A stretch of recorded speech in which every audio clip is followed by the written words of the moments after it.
Hi குட்டீஸ். ஆச்சு இன்னைக்கு ஒரு குட்டி கதை. ஒரு ஜென் குரு இருந்தார். ஜென்னு ஒரு மதம் இருக்குது. எப்படி இந்து மதம், கிறிஸ்தவ மதம், முஸ்லீம் மதம் இருக்கிற மாதிரி ஒரு ஜென்னு ஒரு மதம் இருக்குது. அந்த மதத்துக்கு நிறைய குருமார்கள், நம்ம சாமியார் சொல்கிறோம்ல, அது மாதிரி ஜென் குருமார்கள் நிறைய பேர் இருப்பாங்க. அவங்களுக்கு என்ன வேலைன்னா, மக்கள் எல்லார்ட்டையும் போய் நல்ல விஷயங்களை சொல்கிறது, உபதேசம் பண்ணுறது, மக்களை நல்ல வழியில் அவங்க லைஃப்க்கு குட் திங்க்லாம் இதுன்னு சொல்கிறது தான் அந்த ஜென் குருவோட அவங்களோட ஒர்க்கு. அப்படி ஒரு நாள் ஜென் குரு உட்காந்துட்டு மக்கள்கிட்ட பேசிகிட்டு இருக்கிறாரு. நரகத்துக்கு எப்படி போவாங்க, சொர்க்கத்துக்கு எப்படி போவாங்கன்ற விஷயத்தெல்லாம் மக்கள்கிட்ட உட்காந்து எல்லா மக்களும் உட்காந்துருக்காங்க, பேசிகிட்ருக்கிறாரு. அப்போ பார்த்தீங்கன்னா ஒரு தளபதி வராரு, ஒரு போர் வீரன்.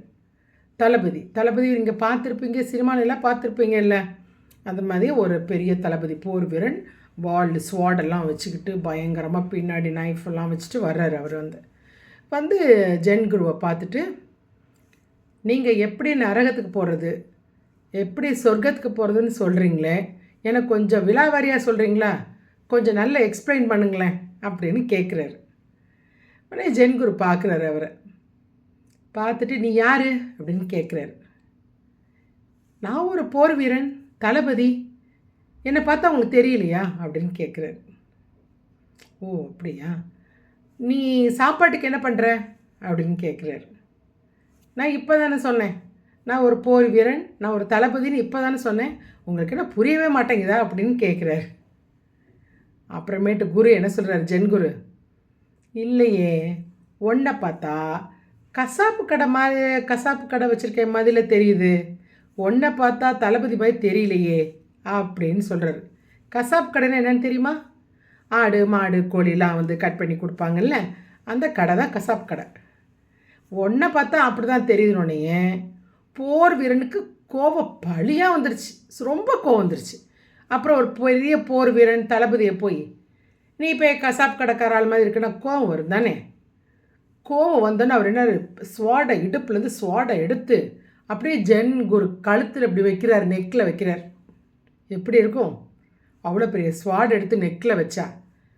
அப்பையும் குரு அமைதியாக சொல்கிறாராம், நீ கண்டிப்பாக நரகத்துக்கு போவ அப்படின்னு சொல்கிறாராம்.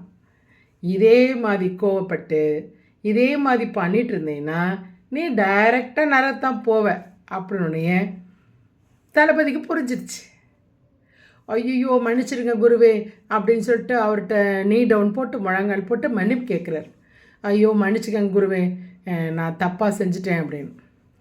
இப்போ நீ சொர்க்கத்துக்கு போவ அப்படின்னு சொல்கிறான். உடனே தளபதி பார்க்குறாரு. ஆமாம், நீ உடனே சாரி கேட்டப்பாரு, உடனே நீ என்ன தப்பு பண்ணேன்னு உன்னை ஃபீல் பண்ணிவிட்டு அது உடனே சாரி கேட்டீங்கல்ல, அதனால் நீங்கள் டைரெக்டாக நீங்கள் சொர்க்கத்துக்கு போவீங்க.